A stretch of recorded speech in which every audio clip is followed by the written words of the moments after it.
Very warm welcome to all of you. आप सभी का जेनिथ के इस प्लेटफॉर्म पे फिर एक बार बहुत स्वागत है। दोस्तों, यूजीसी नेट जेआरएफ की आप अगर एग्जाम देने वाले हैं तो उसमें जनरल पेपर आपका बहुत अच्छे से तैयार होना चाहिए। और जनरल पेपर में जो सेकंड नंबर की यूनिट है, research aptitude, is the one of the most important unit for your entire general paper.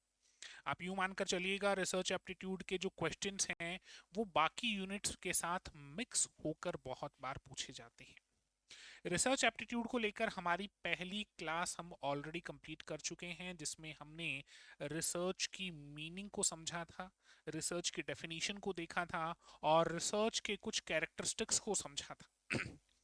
पहली क्लास में मैंने आपसे कहा था कि जो रिसर्च के कैरेक्टरिस्टिक्स हैं उनमें से दो कैरेक्टरिस्टिक्स ऐसे देखने को मिलेंगे जिनको लेकर हमें सेपरेटली अलग से डिटेल में क्लास लेनी होगी। आज वही क्लास है आपकी, क्लास नंबर 2, रिसर्च एप्टीट्यूड। और आज हम बात करेंगे वैलिडिटी और उसके टाइप्स की।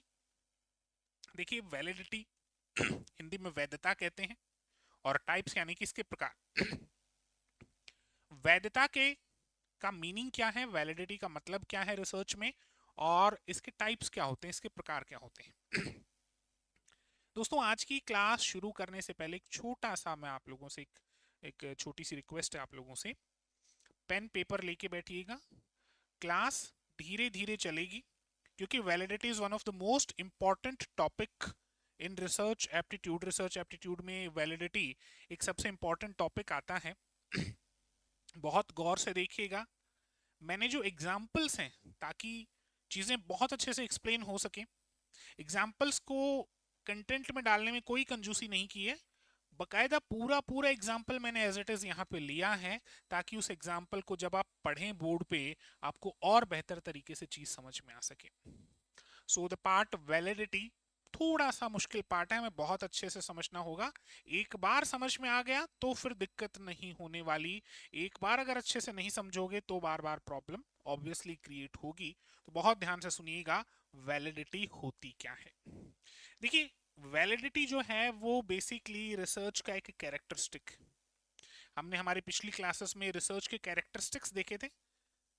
साइक्लिक होना चाहिए, ऐसा होना चाहिए, वैसा होना चाहिए। उसी में एक कैरेक्टरिस्टिक था वैलिडिटी, वैलिड होना चाहिए।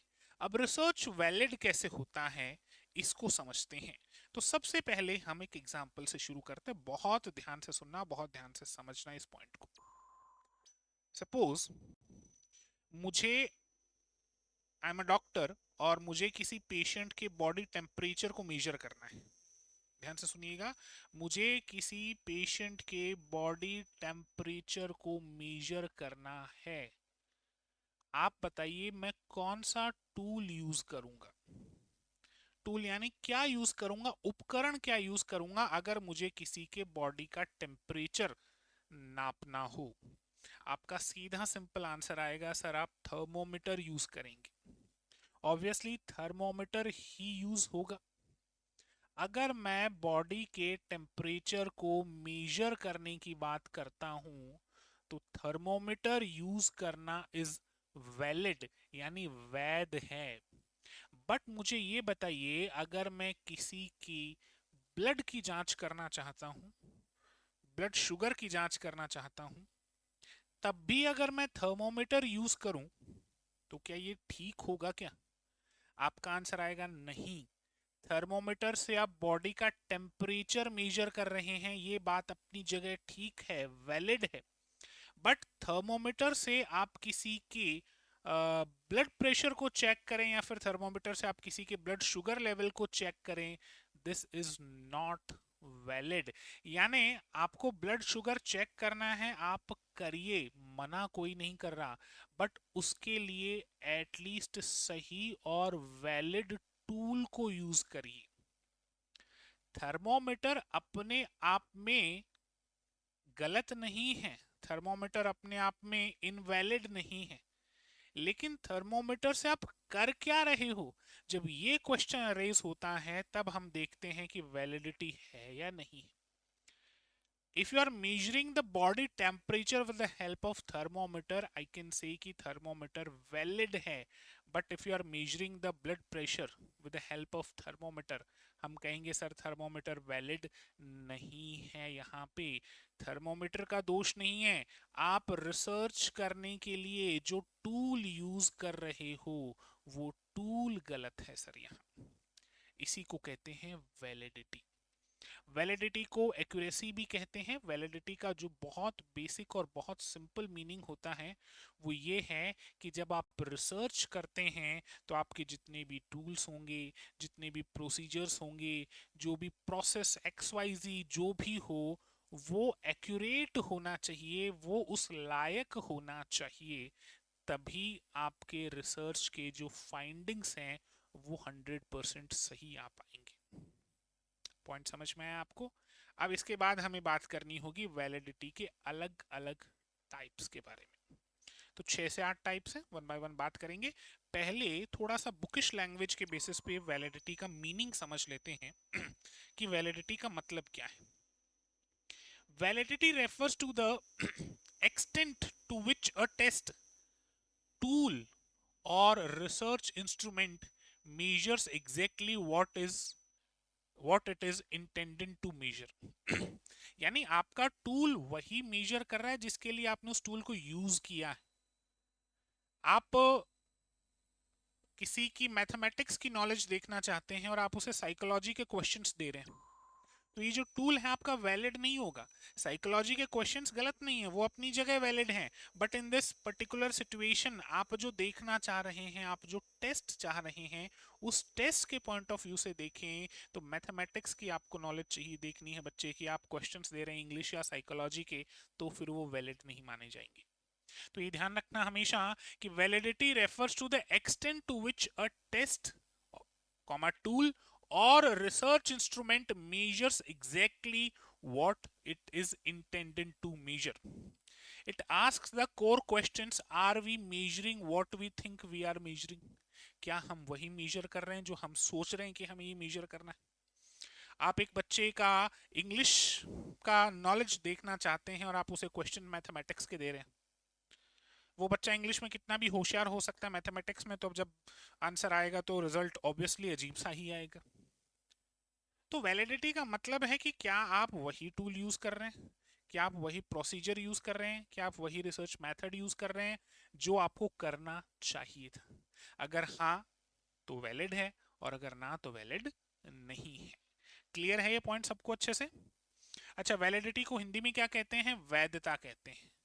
नाम ध्यान रखना थोड़ा ना. हिंदी में क्या कहोगे? वैधता कहोगे. वैधता उस सीमा को दर्शाती है जिसके अनुसार कोई परीक्षण, उपकरण या अनुसंधान साधन वही मापता है जो उसे मापना चाहिए. ये मुख्य प्रश्न पूछता है कि क्या हम वही माप रहे हैं जो हम मापना चाहते हैं. आपको कोई स्क्रू खोलना है, कहीं से कोई स्क्रू निकालना है और आप एक हैमर यूज कर रहे हैं, तो क्या ये वैलिड होगा? क्या हैमर अपनी जगह वैलिड है, कील को ठोकने के लिए हथौड़ा ठीक है, लेकिन स्क्रू को निकालने के लिए आपको स्क्रू ड्राइवर चाहिए, पेचकस चाहिए.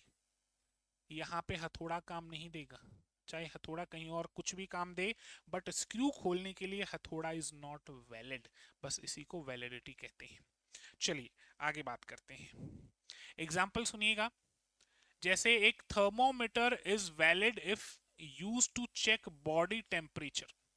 अगर बॉडी टेम्परेचर चेक करने के लिए आप थर्मोमीटर को यूज कर रहे हैं तो इस सिचुएशन में तो थर्मोमीटर वैलिड है, लेकिन इनवैलिड होगा. But it is invalid if use to check blood pressure.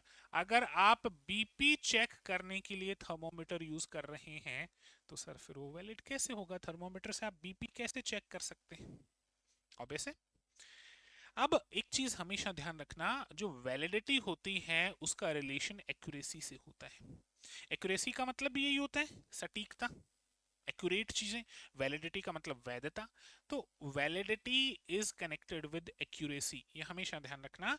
Validity indicates the accuracy and correctness of a measurement tool, not just it's consistency. अब यहां से एग्जाम में क्वेश्चन बनते हैं ये जो टर्म कंसिस्टेंसी लिखा है इसको भी ध्यान से आपको याद रखना है। यहां से हमें एक बहुत ही इंपॉर्टेंट सा टॉपिक समझना है आने वाली क्लास में। ठीक है, तो वैलिडिटी का मतलब आप सभी को क्लियर हो गया कि जो टूल है, जो मेजरिंग टूल है XYZ, वो वैलिड होना चाहिए, उसी के लिए होना चाहिए। थर्मोमीटर के एग्जांपल से हमने इस बात को देखा भी। अब एक इंपॉर्टेंट सा पॉइंट आ जाता है हमारे पास, वैलिडिटी वर्सेस रिलायबिलिटी। ये कई बार पूछ लिया जाता है, वैधता बनाम विश्वसनीयता। क्या कोई चीज रिलायबल है क्या, या कोई चीज वैलिड है क्या? रिलायबल यानी उस पर विश्वास किया जा सकता है क्या, और वैलिड यानी वो वैध है क्या? सोच के देखो, कोई चीज अगर वैलिड है तो सर रिलायबल होगी, 100% रिलायबल होगी। लेकिन कोई चीज या कोई टेस्ट या कोई रिजल्ट XYZ कुछ भी अगर रिलायबल है तो जरूरी नहीं है कि वो वैलिड भी हो। इंपॉर्टेंट पॉइंट है, ध्यान से समझना, ध्यान से एग्जाम्पल देखना। मैंने पहले ही कहा था क्लास में भागम भागी नहीं करना। ठीक है, पॉइंट्स अच्छे से कंठस्थ कर रहे हैं। क्वेश्चन ये है कि सर वैलिडिटी और रिलायबिलिटी में क्या अंतर है, रिलायबल है क्या कोई चीज? अब बहुत ध्यान से सुनना, उसी एग्जाम्पल को हम कंटिन्यू करेंगे, मैं इस पॉइंट पे आऊंगा, लेकिन पहले आप इसको देखिए। आपको क्या दिखाई दे रहा है? आपको एक थर्मोमीटर दिखाई दे रहा है। थर्मोमीटर 201 डिग्री फ़ारेनहाइट पर आके रुका हुआ है, या फिर 201 डिग्री फ़ारेनहाइट ये रिजल्ट दिखा रहा है। Reason, the thermometer is broken, टूटा हुआ है। कैसे भी XYZ किसी भी रीजन से टूट गया होगा, थर्मोमीटर यहाँ पे टूटा हुआ है। अब बहुत ध्यान से सुनना, एक टूटा हुआ थर्मोमीटर, आपने जब पहली बार उससे मेजर किया तो 201 डिग्री फ़ारेनहाइट रिजल्ट आया। आपने जब दोपहर में उससे मेजर किया अपना टेम्परेचर, तो भी 201 डिग्री फ़ारेनहाइट रिजल्ट आया। आपने शाम को मेजर किया तो भी 201 डिग्री फ़ारेनहाइट रिजल्ट आया, और आपने रात को मेजर किया तो भी 201 डिग्री ही रिजल्ट आया। अब आप ये तो कह सकते हैं कि जो रिजल्ट है ना सर, वो कंसिस्टेंट है। यानी सुबह टेस्ट किया तो भी वही रिजल्ट है, दोपहर में टेस्ट किया तो भी वही रिजल्ट है, शाम को टेस्ट किया तो भी वही रिजल्ट है, रात को टेस्ट किया तो भी वही रिजल्ट है। यानी आपका ये जो टेस्ट है, और आपने इस टेस्ट को करने के लिए जो टूल यूज किया है, वो रिलायबल तो है, कंसिस्टेंट तो है, इतना तो मान लिया, क्योंकि वो हर बार सेम रिजल्ट दे रहा है। तभी तो फिर हम फॉर्मूला जनरेट करते हैं। एक फॉर्मूला जब तक हर बार सेम रिजल्ट नहीं देगा तो उसको फॉर्मूला क्यों मानेंगे? क्लियर है? यानी कंसिस्टेंसी है सर, रिलायबिलिटी है, लेकिन क्या एक टूटा हुआ थर्मोमीटर वैलिड है क्या? वैलिड नहीं है सर। इस पॉइंट को समझना बहुत जरूरी है आपके लिए। भाई ठीक है, वो थर्मोमीटर टूटा हुआ है या फिर खराब है, इस वजह से वो सेम रिजल्ट दे रहा है ओवर द टाइम, कंसिस्टेंसी को फॉलो कर रहा है, मैंने मान लिया। लेकिन क्या वो टूल किसी की बॉडी टेम्परेचर को मेजर करने के लिए सही है क्या? ईमानदारी से ये बता दो, टूटा हुआ है सर, इसका मतलब वैलिड नहीं है। तो यहां से एक पॉइंट निकल कर आता है कि अगर कोई टेस्ट, कोई टूल रिलायबल है, यानी कंसिस्टेंट है, तो वो वैलिड हो ऐसा जरूरी नहीं है। वैलिड हो भी सकता है और नहीं भी हो सकता।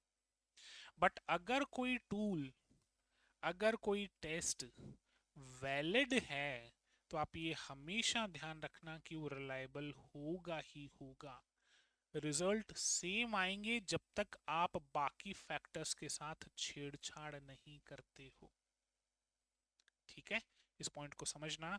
एक थर्मोमीटर है, बिल्कुल सही है, मुझे भी फीवर है, मेरे सामने वाले को भी फीवर है, मुझे मेरे टेम्परेचर को मेजर किया तो कुछ पॉइंट आए, सामने वाले के टेम्परेचर को मेजर किया तो भी वही पॉइंट आए।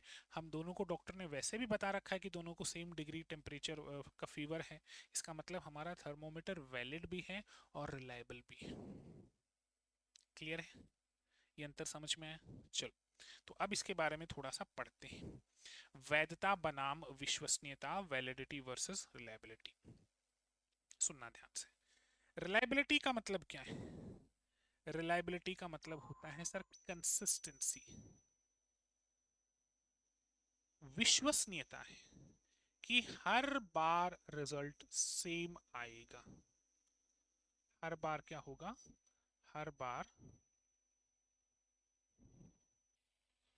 रिजल्ट सेम आएगा, हर बार रिजल्ट क्या होगा, सेम रहेगा। ये ध्यान रखना, इसको कहते हैं कंसिस्टेंसी, और कंसिस्टेंसी को ही कहते हैं रिलायबिलिटी। क्लियर है? Meaning getting the same result repeatedly even if those results are incorrect. Result गलत हो उससे कोई फर्क नहीं पड़ता, लेकिन सेम होने चाहिए।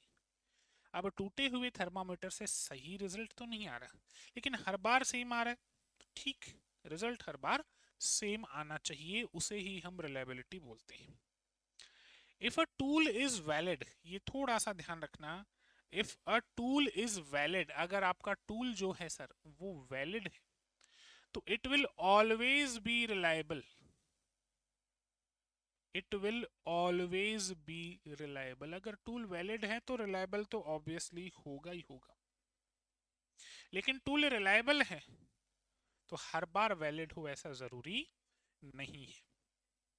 However, if a tool is reliable, it might not be valid. ये इंपॉर्टेंट है, ध्यान रखना, बहुत से क्वेश्चंस बनते रहते हैं। तो वैलिडिटी का आई थिंक आप मीनिंग जो है वो समझ चुके हैं। वैलिडिटी मतलब आप जो भी रिसर्च करना चाहते हैं उसके लिए जो भी टेस्ट या टूल्स यूज कर रहे हैं वो वैलिड होने चाहिए, स्पेशली उसी के लिए होने चाहिए। आप किसी और चीज को यूज करके कोई और फाइंडिंग्स नहीं कर सकते हैं सर। चलिए, ये एग्जांपल हम देख ही चुके हैं ऑलरेडी। अब बात करते हैं कि जो वैलिडिटी है सर वो दो मेन पार्ट्स में डिवाइड होती है। वैलिडिटी का मीनिंग हम समझ चुके हैं, आज की क्लास में हमने वैलिडिटी और वैलिडिटी के टाइप्स को ही देखना है, तो मीनिंग हमारा क्लियर है। अब वैलिडिटी के दो टाइप्स को समझने की कोशिश करते हैं। एक टाइप जो होगा वो टेस्ट और टूल पे फोकस करेगा, और एक टाइप जो होगा वो रिजल्ट पे फोकस करेगा। तो चलिए दोनों के टाइप्स को देखते हैं। जो वैलिडिटी है सर आपकी, वो दो टाइप की होती हैं। एक है कंस्ट्रक्ट वैलिडिटी, एक तो क्या है सर, कंस्ट्रक्ट वैलिडिटी है, और दूसरी है इन्फ्रेंस वैलिडिटी।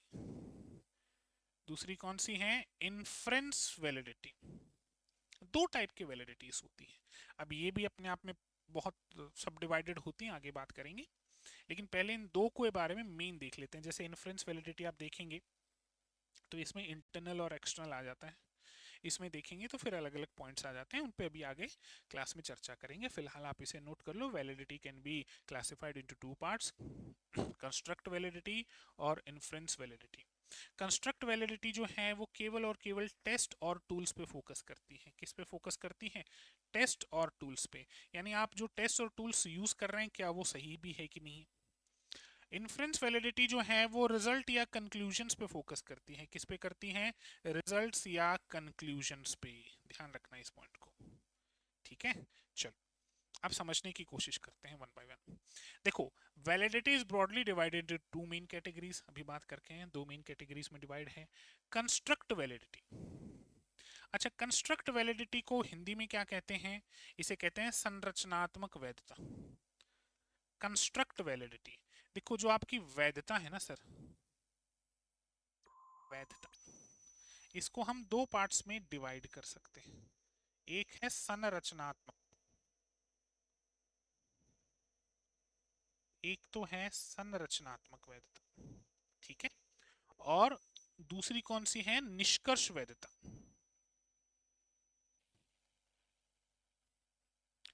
निष्कर्ष वैधता, इस पॉइंट को हमेशा ध्यान रखना। वैधता दो टाइप की है, कंस्ट्रक्ट वैलिडिटी और कौन सी है, इन्फ्रेंस वैलिडिटी। देखिए मैं बहुत तेज नहीं चल रहा, इसीलिए नहीं चल रहा ताकि आप चीज़ों को नोट करते चलें साथ में। Validity one of the most important topic है, वो आपको अच्छे से पता होना चाहिए। क्लियर है सर, आगे बात करते हैं। अब एक इंपॉर्टेंट टॉपिक नोट कीजिए, एक इंपॉर्टेंट ग्राफ या फ्लो चार्ट नोट कीजिए। मैं आपको 5 से 10 सेकंड का विंडो दे रहा हूँ, बताता भी जा रहा हूँ क्या क्या नोट करना है। काइंड्स ऑफ वैलिडिटी दो हिस्सों में बढ़ती है, कंस्ट्रक्ट वैलिडिटी जो मेजरमेंट की बात करती हैं, इन्फ्रेंस वैलिडिटी जो स्टडीज की बात करती है। दो हिस्सों में बांट दी हमने। अब जो इन्फ्रेंस वैलिडिटी है वो तो आगे चलकर इंटरनल और एक्सटर्नल में बट जाती है, इन पे तो बाद में बात करेंगे। इतना ध्यान रखना, इन्फ्रेंस वैलिडिटी तो आगे इंटरनल और एक्सटर्नल में डिवाइड हो जाती है, बात करेंगे। कंस्ट्रक्ट वैलिडिटी है वो भी दो हिस्सों में बटती है। पहला है ट्रांसलेशन और दूसरा है क्राइटेरियन। एक है ट्रांसलेशन और दूसरा है क्राइटेरियन। जो कंस्ट्रक्ट वैलिडिटी है वो दो हिस्सों में क्लासिफाई होती है, ट्रांसलेशन और क्राइटेरियन। ट्रांसलेशन जो है वो फर्दर दो हिस्सों में क्लासिफाई होती है, फेस वैलिडिटी और कंटेंट वैलिडिटी। बहुत बार नाम सुना होगा आपने। एक एक करके एक एक वैलिडिटी को हमें ठीक से समझना है, यहाँ पे ध्यान रखना। फेस वैलिडिटी और कंटेंट वैलिडिटी। दूसरी ओर जो क्राइटेरियन वैलिडिटी थी भाई, ये इन्फ्रेंस वैलिडिटी तो हो गई, यहीं पे आके रुक गई, इंटरनल और एक्सटर्नल। जो कंस्ट्रक्ट वैलिडिटी है वो दो पार्ट्स में डिवाइड हुई, ट्रांसलेशन और क्राइटेरियन। ट्रांसलेशन फिर से फेस और कंटेंट में डिवाइड हुई। क्राइटेरियन जो है वो चार हिस्सों में डिवाइडेड है। प्रेडिक्टिव अनुमान लगाना, कॉन्करेंट, कॉन्वर्जेंट और डिस्क्रिमिनेंट। ठीक है, चार हिस्सों में डिवाइडेड है। कौन सी, ध्यान रखना, क्राइटेरियन जो वैलिडिटी है वो नोट करते चलो। प्रेडिक्टिव, कॉन्करेंट, कॉन्वर्जेंट और डिस्क्रिमिनेंट, याद हो जाएगा, चार हिस्सों में डिवाइडेड है। तो टोटल हमें कितने टाइप की वैलिडिटीज को समझना है, देखो, एक, दो। पहले तो इन दोनों का मीनिंग समझेंगे, दो तो ये टाइप हो गए। उसके बाद तीन, चार, पांच और छः, छः ये हो गए। इसके बाद सात, आठ, नौ, 10, 11, 12। टोटल आपके पास 12 टाइप की वैलिडिटीज। कैसे हो गए भाई, 2, 6, 7, 8, 9, 10, 11 और 12। ठीक है, 12 टाइप की होगी। तो टोटल टाइप्स हमें कितने देखने, टोटल टाइप्स हम देखेंगे 12। अब मैंने आपको ये पूरा फॉर्मेट एक बार में बता दिया कि इस तरीके से फॉर्मेशन है। अब हम एक एक वैलिडिटी को वन बाय वन देखेंगे, तो उसमें कंफ्यूजन में मत आना, सर ये कौन से का हिस्सा है, ये कौन से का हिस्सा है। जैसे ही थोड़ा सा कंफ्यूजन लगे, तुरंत ये वाला जो फ्लो चार्ट है वो देख लेना और आपको समझ में आ जाएगा। तो चलो सबसे पहले शुरुआत करते हैं कंस्ट्रक्ट वैलिडिटी से, यहां से शुरुआत करेंगे। इन्फ्रेंस वैलिडिटी को बाद में लेंगे, तो छोटा सा पार्ट है, आसानी से क्लियर हो जाएगा। कंस्ट्रक्ट वैलिडिटी की बात करते हैं, हेडिंग डालिएगा, कंस्ट्रक्ट वैलिडिटी। कंस्ट्रक्ट को हिंदी में क्या कह रहे हैं, संरचनात्मक वैधता। अब इसका मतलब क्या है, देखो, कंस्ट्रक्ट वैलिडिटी जो है वो बेसिकली आपके जो नहीं दिखाई देने वाला पॉइंट है उस पर डिस्कस करती है। जैसे आपकी फीलिंग्स हैं, आपका मोटिवेशन है, इस पर डिस्कस करती है। बात करते हैं अभी कंस्ट्रक्ट वैलिडिटी, हेडिंग डालिए कंस्ट्रक्ट वैलिडिटी या संरचनात्मक वैधता। बहुत ध्यान से सुनना। Construct validity checks if a test or measurement tools accurately evaluates the theoretical or abstract concept the construct it claims to measure। यानी देखो क्या होता है, अब मान लो मैं एक एग्जांपल देता हूँ आपको। ये मेरा मोबाइल है और मुझे ये टेस्ट करना है कि इसकी बैटरी कितनी है। तो इसको मैं देख के टेस्ट कर सकता हूँ। मैंने देखा, अच्छा 57% बैटरी, मैंने देखा और मैंने टेस्ट किया। लेकिन मैं ये देखना चाहता हूं कि कोई स्टूडेंट जो है वो डिप्रेस्ड है, मोटिवेटेड है, एंग्शियस है, यानी कुछ ऐसी चीजें जो डायरेक्टली देखी नहीं जा सकती, अगर उन्हें मेजर करना है। जब आप रिसर्च करते हैं, तो जब आप इस सिचुएशन को फेस करते हैं तो कहा जाता है कंस्ट्रक्ट वैलिडिटी। कंस्ट्रक्ट वैलिडिटी जो है वो थियोरेटिकल और एब्स्ट्रैक्ट कंसेप्ट की बात करता है। एब्स्ट्रैक्ट का मतलब क्या होता है, संरचनात्मक वैधता जांचती है कि कोई परीक्षण या मापन उपकरण उस सैद्धांतिक या अमूर्त अवधारणा, एब्स्ट्रैक्ट का मतलब क्या होता है, अमूर्त, और अमूर्त का मतलब क्या हो गया सर, सिंपल सा है, जो दिखाई नहीं देता है। आप जब इसे टेस्ट करते हैं तो कंस्ट्रक्ट वैलिडिटी होनी जरूरी है। कंस्ट्रक्ट और वो वैलिड हो, तो कंस्ट्रक्ट वैलिडिटी बन जाती है। तो नोट कीजिएगा, construct validity checks if a test और measurement tools accurately evaluates the theoretical or abstract concept the construct। ठीक है, तो जब कोई एब्स्ट्रैक्ट कॉन्सेप्ट की बात कर रही हो कि हैप्पीनेस देखना है, कोई व्यक्ति कितना हैप्पी है, इसको मेजर करना है, तो आप देख नहीं सकते इसको कि कोई व्यक्ति कितना हैप्पी है, ये तो मेजर ही होगा तरीके से। इसके लिए आईक्यू या फिर ईक्यू जो भी आप टेस्ट लेते हैं वो टेस्ट लेने पड़ेंगे, और इससे हमें क्या पता क्या मिले क्या नहीं मिले। तो ऐसे रिसर्च के लिए जब हम टूल्स यूज करते हैं तो वो टूल्स वैलिड होने चाहिए, और ऐसे सिचुएशन में जो टूल्स यूज किए जाते हैं उन्हें कंस्ट्रक्ट वैलिडिटी कहा, मतलब उसमें कंस्ट्रक्ट वैलिडिटी होनी चाहिए। Construct are abstract ideas that cannot be observed directly such as IQ or depression। ठीक है, तो कंस्ट्रक्ट ऐसे एब्स्ट्रैक्ट आइडियाज हैं जिनको आप सीधा सीधा देख ही नहीं सकते, जैसे आईक्यू और डिप्रेशन हो गए। This type of validity is entirely about the accuracy of the measurement tool itself। एक चीज हमेशा ध्यान रखना, दो पॉइंट्स हैं यहाँ पे, बच्चे इन्हीं दो पॉइंट्स में बहुत कंफ्यूज होते हैं। वैलिडिटी दो हिस्सों में बटेगी, कंस्ट्रक्ट और इन्फ्रेंस।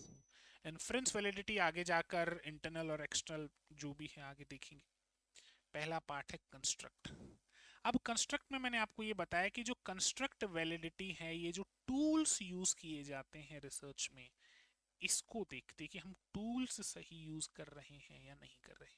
और साथ ही साथ में कंस्ट्रक्ट वैलिडिटी का मतलब होता है अमूर्त चीजों को समझना, जैसे आईक्यू और डिप्रेशन वगैरह एक्सेट्रा। इन्फ्रेंस वैलिडिटी है वो रिजल्ट की बात करती है। क्लियर है? Construct validity is a test to see if a measurement tool is actually doing its job। तो ये हमेशा ध्यान रखना, जो construct validity,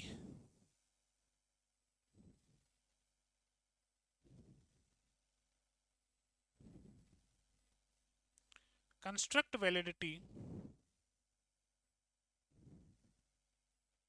is related with the tools of research। तो कंस्ट्रक्ट वैलिडिटी का रिलेशन किसके साथ है? रिसर्च के टूल्स के साथ। याद रहेगा? बहुत स्पीड नहीं है ना तेज, धीरे धीरे लिखते चलो आराम से, चीजों को मिस मत करना कुछ भी, है ना। चलो आगे बात करते हैं। Specifically, it checks whether a test accurately measures the abstract concept that is claimed to be measuring। यानी कंस्ट्रक्ट वैलिडिटी बेसिकली ये चेक करती है कि जो टेस्ट है वो क्या सही से वही मेजर कर रहा है जिसको मेजर करने के लिए उसे बनाया गया था। अभी हमने थोड़ी देर पहले कहा कि वैलिडिटी दो पार्ट्स है, कंस्ट्रक्ट वैलिडिटी और inference validity. Inference validity focus करती है रिजल्ट्स पे, आउटकम्स पे। कंस्ट्रक्ट वैलिडिटी फोकस करती है टूल्स पे, कि क्या टूल सही है या नहीं। सब टाइप्स ऑफ कंस्ट्रक्ट वैलिडिटी। अच्छा, सब टाइप्स, ये ऑफ जो है इसको उठा के यहाँ लगा लेना, ये थोड़ा सा मुझे लगता है स्पेलिंग मिस्टेक तो नहीं हो सकता, ऑटो करेक्ट की कोई प्रॉब्लम हो रही होगी या फिर जो भी। सब टाइप्स ऑफ कंस्ट्रक्ट वैलिडिटी, यानी रचना वैधता के उप प्रकार, रचना या संरचना वैधता जो है उसके उप प्रकार हमें देखने हैं। बताओ रचना या संरचना वैधता के उप प्रकार कितने हैं सर? ये देखो, कंस्ट्रक्ट वैलिडिटी दो है, ट्रांसलेशन और क्राइटेरियन। तो पहले ट्रांसलेशन को पढ़ेंगे, फिर क्राइटेरियन के चारों पार्ट पढ़ेंगे, फिर जाकर इनको समझेंगे। ठीक है, तो कंस्ट्रक्ट वैलिडिटी आपने कहा सर दो टाइप की है। सबसे पहला है ट्रांसलेशन वैलिडिटी। कनेक्ट कर रहे हो ना चीजों को, डॉट्स को कनेक्ट करते हुए चलना, कंफ्यूज मत होना। ट्रांसलेशन वैलिडिटी यानी अनुवाद वैधता। Translation validity checks if the content and language of a test match the intended concept। देखो दो चीजें यहां पर आपको देखने को मिलेंगी। कंस्ट्रक्ट वैलिडिटी, तो इसको दो भागों में बांटना है, ट्रांसलेशन वैलिडिटी और क्राइटेरियन वैलिडिटी। क्राइटेरियन वैलिडिटी तो अलग रखते हैं, ट्रांसलेशन वैलिडिटी देखो। ट्रांसलेशन वैलिडिटी जो है वो बेसिकली इस बात पे, भाई है तो कंस्ट्रक्ट वैलिडिटी का ही सब पार्ट ना, तो जो बात कंस्ट्रक्ट वैलिडिटी करती है मोर और लेस जो ट्रांसलेशन वैलिडिटी है वो भी मोर और लेस वही बात करेगी।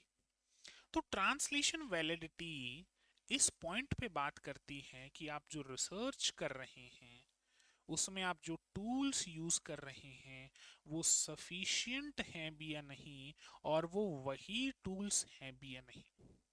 जैसे किसी का बॉडी टेम्परेचर मेजर करने के लिए अगर आप बीपी की मशीन यूज करते हैं तो बीपी की मशीन अपनी जगह वैलिड हो सकती है, बट बॉडी टेम्परेचर मेजर करने के लिए बीपी की मशीन इज नॉट वैलिड।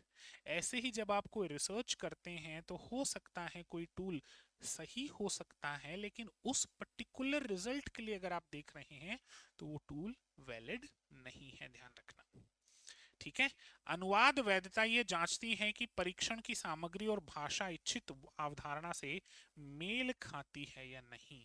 मैंने कहा था ना, मैं बहुत से एग्जाम्पल्स लेकर आया हूं, और examples no doubt as it is bookish language में लिखे हुए हैं।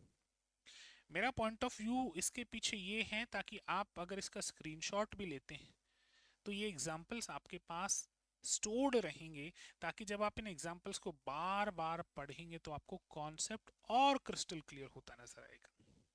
सुनो, ट्रांसलेशन वैलिडिटी के लिए क्या एग्जाम्पल दे रखा है, और एग्जाम्पल जल्दबाजी में मत पढ़ना, एग्जाम्पल बहुत धीरे पढ़ेंगे। Example of checking the language. Imagine a math test design to measure a third graders addition skill. देखो बहुत ध्यान से सुनना। एक बालक है, रोहन नाम, ठीक है, और रोहन कौन सी क्लास में है? थर्ड क्लास में। ठीक, बहुत ध्यान से सुनना। रोहन जो है वो कौन सी क्लास में है सर? तीसरी क्लास में। अब टीचर इसके मैथ्स का टेस्ट लेना चाहते हैं, और मैथ्स में भी जोड़ बाकी गुणा भाग वाला मामला ले लो, एडिशन का टेस्ट लेना चाहता है। वो ये जानना है कि बच्चे की मैथ्स कैसी है और एडिशन कैसा है। तीसरी क्लास के बच्चे का एडिशन कैसा है, ऐसा रिसर्च वो करना चाहता है, इसके लिए टेस्ट लेना चाहता है। लेकिन जब इसने टेस्ट डिजाइन किया तो वो जो टेस्ट था वो था किसी कॉलेज गोइंग बच्चे के कंपैरेटिवली, मतलब उसके अनुसार। तो आप एक बात बताओ, ये जो थर्ड क्लास का बच्चा है ये मैथ्स में कितना भी होशियार हो सकता है अपने लेवल के लिए, लेकिन जब इसको बड़े लेवल का टेस्ट दे दिया जाएगा तो क्या आंसर रहेगा, क्या रिजल्ट रहेगा? बस वही ट्रांसलेशन वैलिडिटी बताती है। If the math word problem are written using complex language level vocabulary, the student might fail simply because they don't understand the words, not because they can't do the maths. The test lacks translation validity because of the language gets in the way of measuring the intended concept basic math. यानी बच्चे को आपने math का test दिया, अब तीसरी class के बच्चे से आप क्या उम्मीद करते हो कि ये कैसी लैंग्वेज समझेगा, ये किस प्रकार से क्वेश्चंस को क्लियर करेगा? वो जोड़ बाकी गुणा भाग भी कर ले वही बहुत है। उसको कैसे एग्जांपल्स देने कि राम के पास 5 एप्पल थे, राम ने उसमें से 4 एप्पल खा लिए, बताओ कितने बचे? तो एक बचा। तो ऐसे टेस्ट तो फिर भी दे देगा, ठीक ठीक तीसरी क्लास का बच्चा है। लेकिन आप उसे बहुत ही कॉम्प्लिकेटेड क्वेश्चंस पूछ ले, भाषा बहुत जटिल हो जाए, बहुत सी अजीब सी लैंग्वेज यूज हो, तो सर वो बच्चा जोड़ बाकी गुणा भाग में अपने लेवल के हिसाब से कितना भी होशियार क्यों ना हो आंसर नहीं कर पाएगा, क्योंकि अच्छे से ट्रांसलेट ही नहीं कर पा रहा है वो, ट्रांसलेशन वैलिडिटी। एक और एग्जांपल है, suppose you are taking a written exam to get your driver's license. आप आपको अपना डीएल बनाना है, ड्राइवर्स लाइसेंस बनाना है, और इसके लिए आपका रिटन एग्जाम होना है। मुझे ये बताओ, ड्राइवर लाइसेंस बनाने के लिए जो रिटन एग्जाम होगा उसमें बेसिक यही तो पूछा जाएगा ना कि सिग्नल जब रेड हो तब क्या करना चाहिए, ग्रीन हो तब क्या करना चाहिए, या फिर कुछ टर्म्स एंड कंडीशंस पूछ ली जाएंगी चलाने से रिलेटेड। अगर वो ये पूछे कि आपकी गाड़ी में जो सीएनजी है उसका केमिस्ट्री का फॉर्मूला बताओ, तो ड्राइवर थोड़ी ना केमिस्ट्री का फॉर्मूला याद करेगा। वो ड्राइवर बहुत अच्छा हो सकता है, चालक बहुत अच्छा हो सकता है, but he is lacking in the formulas. तो इसका मतलब ये थोड़ी कि वो गाड़ी अच्छी नहीं चला सकता, इसका मतलब ये थोड़ी कि आप उसे डीएल नहीं देना चाहिए, उसे बिल्कुल देना चाहिए। तो यहाँ गड़बड़ होती है, इसे ट्रांसलेशन वैलिडिटी कहा जाता है। Suppose you are taking a written exam to get your driver's license. The intended concept is to test your knowledge of road rules and safe driving. However, if the test questions ask you to explain the chemical process of how gasoline burns inside an engine, the content does not match the intended concept. अरे भाई गाड़ी कैसे चलाई जाती है वो पूछो ना, इंजन कैसा काम करता है ये पूछकर क्या मिलेगा, उसका फील्ड ही नहीं है। मुझे पता है आप लोगों के बहुत से बच्चों के दिमाग में चल रहा है कि सर ड्राइवर को पता होना चाहिए कि इंजन कैसे काम करता है, बट वो टेस्ट अलग होना चाहिए ना।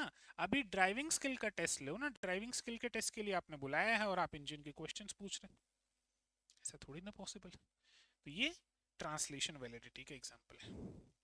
अच्छा, अब जो ट्रांसलेशन वैलिडिटी है, ध्यान रखना मैं वापस से उस फ्लो चार्ट पे लेकर जा रहा हूं आपको, ताकि एक एक पॉइंट आपका अच्छे से क्लियर हो, गड़बड़ नहीं हो। ट्रांसलेशन वैलिडिटी यहां तक समझ गए थे? अब ये दो पार्ट्स में डिवाइड होती हैं, ए फेस वैलिडिटी और बी कंटेंट वैलिडिटी। ठीक है, translation validity further face validity और कंटेंट वैलिडिटी। देखो ट्रांसलेशन वैलिडिटी क्या कह रही थी, ट्रांसलेशन वैलिडिटी ये कह रही थी कि आप जो टेस्ट लें तो आपका जो कंटेंट है, जो सामग्री है, वो वही होनी चाहिए। ठीक है, यही कह रही। अब यही फर्दर दो पार्ट्स में बटी, फेस और कंटेंट। फेस वैलिडिटी ये कहती है कि आप एक बार में देखकर समझ जाएं कि हाँ ये टेस्ट किसके लिए है। हालांकि ये सही तो नहीं है कि केवल आप बाहर से देखकर किसी चीज को जज कर रहे हैं, है ना, judging a book by its cover वाली बात हो जाएगी। लेकिन हाँ देख के पता तो चले भाई, जैसे मान लो आप 5th क्लास के बच्चों के मैथमेटिक्स का पेपर लेना चाहते हो और क्वेश्चन पेपर आपने देखा, अच्छा इंग्लिश लिटरेचर का क्वेश्चन पेपर है, तो देख के ही समझ में आ गया, इट मीन्स फेस वैलिडिटी 0 है सर। अच्छा, जैसे आप एक डॉक्टर के पास गए, आपको फीवर हुआ, डॉक्टर ने कहा इंजेक्शन लगाना पड़ेगा, आपने कहा ठीक है इंजेक्शन लगा दीजिए। तो डॉक्टर इतना बड़ा इंजेक्शन लेकर आ गए, इतना बड़ा तो नहीं खैर, इतना बड़ा इंजेक्शन लेकर आ गए जो भैंसों के लगाते हैं। अब देखते मना कर दोगे, अरे डॉक्टर साहब क्या कर रहे हो, बीमारी कुछ और है, ये कौन सा इंजेक्शन लेकर आ गए आप। Judging the book by its cover, face validity. Clear है? चलो, तो और कंटेंट का मतलब क्या हो गया, फिर उसके हर एक चीज का एस्पेक्ट देखना पड़ेगा।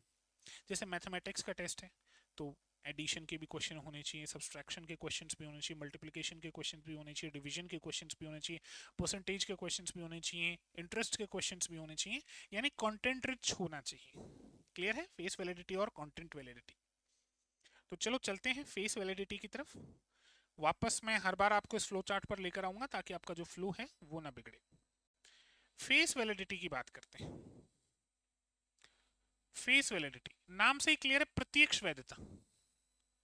फेस वैलिडिटी यानी प्रत्यक्ष वैधता, the most basic and subjective form of validity based entirely on appearance और सुपरफिशियल जजमेंट। किस पे डिपेंडेंट है? अपीयरेंस पे डिपेंडेंट है। ध्यान रखना सर, है ना, किस पे डिपेंडेंट है? अपीयरेंस पे डिपेंडेंट है, सुपरफिशियल जजमेंट पे डिपेंडेंट है, देखते ही पता लगना। यह वैधता का सबसे बुनियादी और व्यक्तिपरक रूप है जो पूरी तरह बाहरी रूप या सतही निर्णय पर आधारित होता है। आपको बाहर से जो दिखाई देता है बस आप वही देखते हो। It is like judging a book by its cover. इसका मतलब क्या हो गया, किसी बुक को उसके कवर से जज करना सर, है ना। To see if a test simply looks like it measures the right thing, मतलब वो वैसा दिख भी रहा है क्या। आपको इंजेक्शन लगना है, वो भैंस का इंजेक्शन लेकर आ गए, दिखाई ही दे रहा है ना सर, सही नहीं है, फेस वैलिडिटी 0 हो जाएगी उसकी। Imagine you are applying for a job as a software developer and the company gives you an assessment. मैंने कहा था ना एग्जांपल्स बहुत सारे। If the test asks you to write code in Python or debug a software program, it has high face validity. यानी आप कहीं पे कंप्यूटर ऑपरेटर का जॉब लेने जा रहे हो और आपका एक एंट्रेंस एग्जाम होता है, इस एंट्रेंस एग्जाम में आपसे सॉफ्टवेयर या फिर वायरस या डिबग इनके बारे में पूछा जा रहा है, तो देखते ही पता चल रहा है भाई ठीक है कंप्यूटर ऑपरेटर के एग्जाम के लिए आप आए हो, है ना, सॉफ्टवेयर डेवलपर के एग्जाम के लिए आप आए हो, तो ऐसी चीजें ही पूछी जाएंगी, ऑब्वियस है। लेकिन अगर कहीं वो, if the test asks you to identify different types of culinary knives it has low face validity. अरे कंप्यूटर सॉफ्टवेयर का एग्जाम देने आए हो, कंप्यूटर सॉफ्टवेयर की पोजीशन को लेने आए हो, इसमें किचन में कैसे कैसे चाकू काम आते हैं इसका क्या लेना देना? मतलब साफ ही दिख रहा है। एक बात बताओ, कोई बच्चा सॉफ्टवेयर डेवलपर बनना चाहता है, उसके लिए एग्जाम दे रहा है और उससे ये पूछे जाता है कि बताओ रसोई में कितने टाइप के चाकू होते हैं, क्या लेना देना? देखते पता चल रहा है कोई वैलिडिटी नहीं है, तो फेस वैलिडिटी यहाँ पर नल हो जाएगी। इसके बाद है हमारे पास कंटेंट वैलिडिटी। फेस वैलिडिटी के बाद आता है कंटेंट वैलिडिटी, यानी विषय वस्तु वैधता। कंटेंट, देखो कंटेंट वैलिडिटी का मतलब होता है कि आप जो भी टेस्ट ले रहे हैं, आप जो भी रिसर्च कर रहे हैं, उसके लिए जो भी आप टेस्ट यूज कर रहे हैं, वो टेस्ट कंटेंट रिच होना चाहिए। अगर आप हिस्ट्री का टेस्ट ले रहे हैं तो आप इंडियन हिस्ट्री से भी क्वेश्चंस पूछिए, आप एंशिएंट हिस्ट्री से भी क्वेश्चन पूछिए, आप मॉडर्न हिस्ट्री से भी क्वेश्चंस पूछिए, आप वर्ल्ड हिस्ट्री से भी क्वेश्चंस पूछिए। यानी कंटेंट बहुत सारा होना चाहिए, इसी को कहते हैं कंटेंट वैलिडिटी। अगर आप केवल और केवल मैथमेटिक्स के क्वेश्चन टेस्ट पेपर में केवल और केवल एडिशन के क्वेश्चन पूछ रहे हो, नहीं, ठीक आंसर नहीं आएगा sir. It ensures that a test fully represents all important aspects of a subject matter. Content validity focuses on all content coverage. नाम से क्लियर है, जितना भी कंटेंट है वो सब क्या होना चाहिए? कवर होना चाहिए। This is content validity. Clear है? कंटेंट यानी सामग्री, विषय वस्तु पूरी होनी चाहिए। एग्जाम्पल है हमारे पास, if you are giving a math test, it must include questions from all chapters like percentage, ratios and simple interest. If it only ask about one topic, it lacks content validity. तो obvious है, अगर mathematics का test है तो सब कुछ होना चाहिए, जोड़ बाकी गुणा भाग सही गलत है ना? लेकिन केवल एक ही बात पूछ रहा है, इसका मतलब कंटेंट वैलिडिटी नहीं है, कंटेंट वैलिडिटी यहाँ पे लैक कर रही है। क्लियर है सर? तो फेस वैलिडिटी और कंटेंट वैलिडिटी तो हमें समझ में आ गई। वापस चलते हैं हमारे फ्लो चार्ट पे। Construct validity, transitional validity, translation validity, criterion validity, face validity, content validity. तो ट्रांसलेशन वैलिडिटी हमारा पूरा होता है। अब हमें चलता है क्राइटेरियन वैलिडिटी की तरफ। क्या देखना है? Criterion validity. इसमें ध्यान रखना 4 है। चलो तो अब चलते हैं सर क्राइटेरियन वैलिडिटी की तरफ। आ जाओ भैया। क्राइटेरियन वैलिडिटी, क्राइटेरियन वैलिडिटी का मतलब हो गया मानदंड वैधता। क्या मतलब हो गया? मानदंड वैधता। Measures how well test scores correlate with an external benchmark or standard. Criteria यानी मानदंड की बात हो गई। अब यहां पे है ना, जो टेस्ट है उसमें कंटेंट क्या है उसकी बात नहीं हो रही। कंटेंट की बात हम पिछले वाले पार्ट में कर चुके हैं। अब यहाँ डिस्कशन हो रहा है कि आपका जो टेस्ट है वो कितना कोरिलेट करता है किसी बेंचमार्क से। अभी बात करेंगे, चिंता मत करो, एक एक एग्जांपल है हमारे पास इसका। आपका टेस्ट कितना कोरिलेट करता है किसी बेंचमार्क से, यह मापती है कि परीक्षण के अंक किसी बाहरी मानक या मापदंड से कितनी अच्छी तरह संबंधित हैं। नहीं समझ में आया, चिंता मत करो, एग्जाम्पल है हमारे पास। Imagine a university requires students to take an entrance exam like the SET.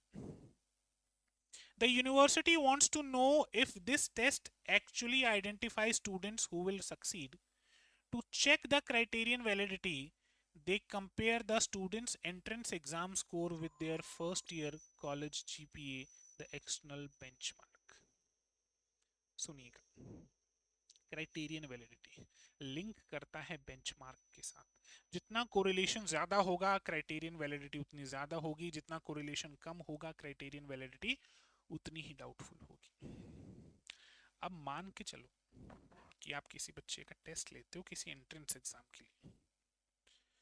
आप किसी बच्चे को किसी कॉलेज में एडमिशन लेना है, वो एंट्रेंस एग्जाम दे रहा है। एंट्रेंस एग्जाम में उस बच्चे के आते हैं 95 आउट ऑफ 100, यानी बहुत ही शानदार स्कोर। तो हमें ये पता करना है कि जो अब हमने टेस्ट लिया है या फिर जो मेथड यूज किया है, क्या वो सही भी है या गलत है। क्या पता 95% इसलिए लेकर आया क्योंकि हमारा टेस्ट ही गलत था। क्या पता 95% इसलिए लेकर आया क्योंकि हमारा मेथड या टूल ही गलत है। तो जब एक साल बीतेगा और एक साल बीतने के बाद जब फर्स्ट सेमेस्टर के एग्जाम्स होंगे, अगर उसमें भी 92, 94, 96 परसेंटेज आ रहे हैं, इसका मतलब जब एग्जाम दिया था एंट्रेंस के लिए तब जो परसेंटेज आए थे वो भी इतने ही थे। इसका मतलब ये हो गया कि उस समय जो टूल यूज कर रहे थे, उस समय जो मेथड यूज कर रहे थे वो बिल्कुल वैलिड था। क्लियर है ये दिक्कत? क्लियर है? तो एक क्राइटेरियन वैलिडिटी आ जाएगी। It is if the student who scored high on the exam also end up getting high GPA, the entrance exam has high criterion validity because it's accurately predicted their score. और अगर first year में भी अच्छे नहीं आए percentage, इसका मतलब जब एंट्रेंस टेस्ट हुआ था कुछ तो गड़बड़ थी उस समय, कहीं ना कहीं तो वैलिडिटी के साथ कॉम्प्रोमाइज हुआ था। दूसरा हमारे पास है प्रोडक्टिव वैलिडिटी। प्रोडक्टिव वैलिडिटी वापस चलेगा एक बार फ्लो चार्ट ताकि आप चीजों को कनेक्ट कर सको। Criterion validity, criterion validity correlate करता है बेंचमार्क के साथ। अब कोरिलेशन भी चार टाइप के हैं, प्रोडक्टिव, कॉन्करेंट, कॉन्वर्जेंट और डिस्क्रिमिनेंट। अब बात करेंगे प्रोडक्टिव पे सबसे पहले।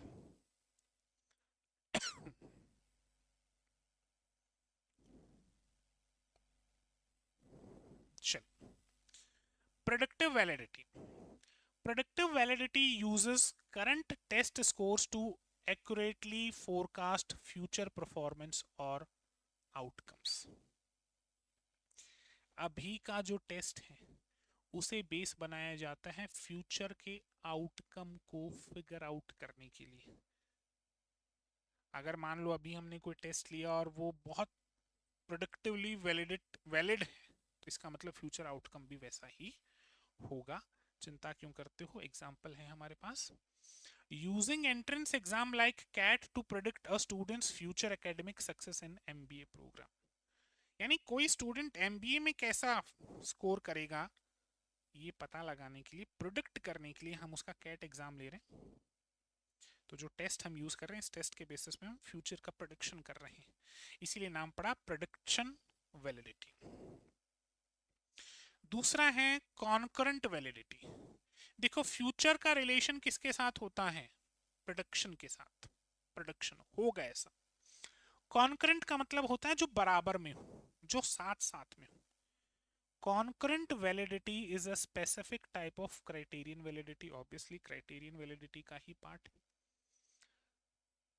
इतना तो हमें भी पता है।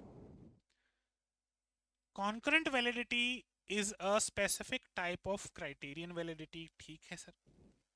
It measures how well a new test compares to a trusted already established test when both are taken at the exact same time. तभी concurrent बना। एक एग्जाम्पल, कभी ब्लड दिया, सैंपल ऐसे उंगली में से पच करके निकाल लेते हैं, फिर उसको टेस्ट किया जाता है, उसकी रिपोर्ट आने में 2, 5, 7 घंटे लगते हैं। एक मोटा मोटी आइडिया। टेस्टेड एंड ट्राइड हमेशा सही रिजल्ट देते हैं। अब साइंटिस्ट ने क्या किया, ऐसे नीडल को पोक करने की जरूरत नहीं, आपके हाथ पे ऐसे रख भी दिया जाए, एक मान लो उपकरण बना लिया, ऐसे रखा जाए, रखते ही वो ब्लड का सैंपल ले लेता है, मतलब देख लेता है और ब्लड ग्रुप बता देता है। अब इसको टेस्ट करना है, तो हमने क्या किया, इसको रख के blood sample blood group note किया और फिर पच करके ब्लड निकाल लिया, लेबोरेटरी में भेज दिया। अब वेट करेंगे 3, 4, 5 घंटे, उसका रिजल्ट अगर इसके रिजल्ट से मैच हो रहा है, यानी कॉन्करेंट वैलिडिटी बड़ी हाई है। ठीक है। It measures how well a new test compares to a trusted already established test when both are taken at the same time. Usually you do this because the new test is faster, cheaper or easier to take and you want to prove it's just accurate. मतलब आप देखना चाहते हैं कि वो accurate है या नहीं। Example. Imagine a medical company invents a new chip, 1 minute finger prick test for diabetes.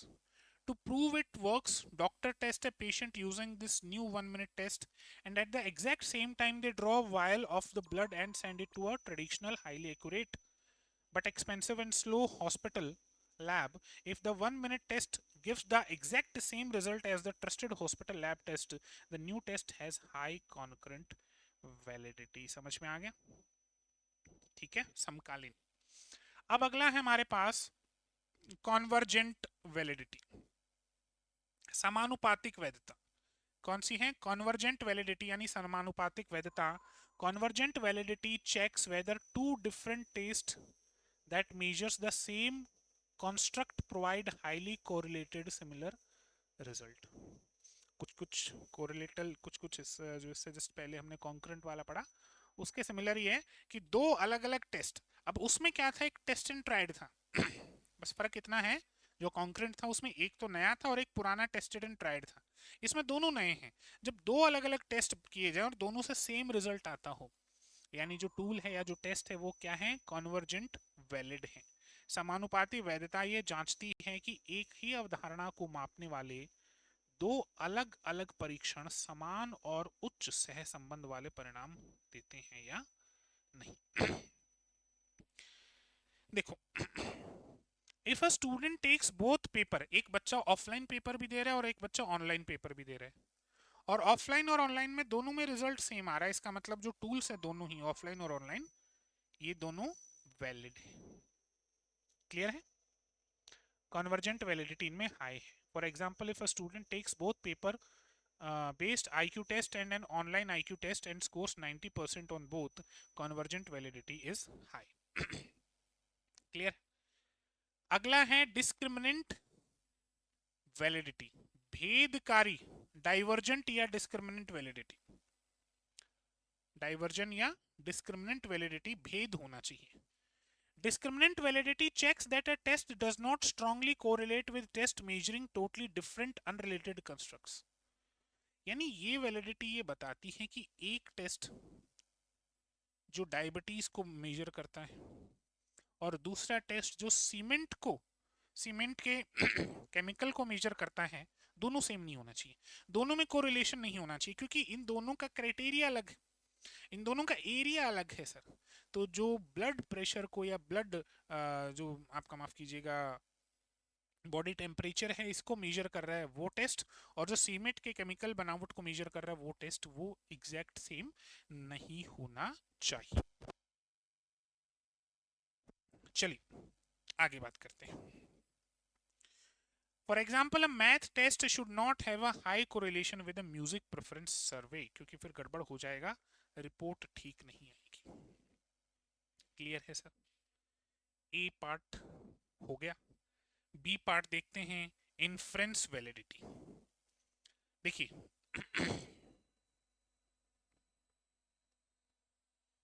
इसे भी कवर कर लिया, क्राइटेरियन को भी कवर कर लिया, प्रेडिक्टिव को भी कवर कर लिया, कॉन्करेंट को भी कवर कर लिया, कन्वर्जेंट को भी कवर कर लिया और डिस्क्रिमिनेंट को भी कवर कर लिया, यानी कंस्ट्रक्ट वैलिडिटी हमारी पूरी हुई। अब बात करनी है इन्फ्रेंस वैलिडिटी, यानी जो इसको फाइनल रिजल्ट को देखती है, इन्फ्रेंस वैलिडिटी। चलिए लिखिएगा निष्कर्ष वैधता। While construct validity focuses on the test, inference validity determines whether the conclusion and result drawn from a research study are logical, scientifically sound and correctly based on gathered evidence। जो देखो construct validity जो थी, construct validity की अगर बात करें तो वो टेस्ट की बात कर रही थी, मेथड्स की बात कर रही थी, वो सही थे क्या। ये जो है, ये वाली वैलिडिटी जो है, इन्फ्रेंस वैलिडिटी जो है, वो ये देखती है कि जो रिजल्ट्स आए हैं वो सही है क्या। तो ये दोनों डिफरेंस आपको हमेशा ध्यान में रखना है। कंस्ट्रक्ट वैलिडिटी किस पे फोकस करती है? टेस्ट पे फोकस करती है in during the research. Inference validity किस पे फोकस करती है कि रिजल्ट सही है या नहीं है, यानी आफ्टर द रिसर्च हो गया। क्लियर है? चलो अब इसमें पहले आता है इंटरनल वैलिडिटी, जो कॉज एंड इफेक्ट की बात करती है। दो टाइप के, इंटरनल वैलिडिटी और एक्सटर्नल वैलिडिटी।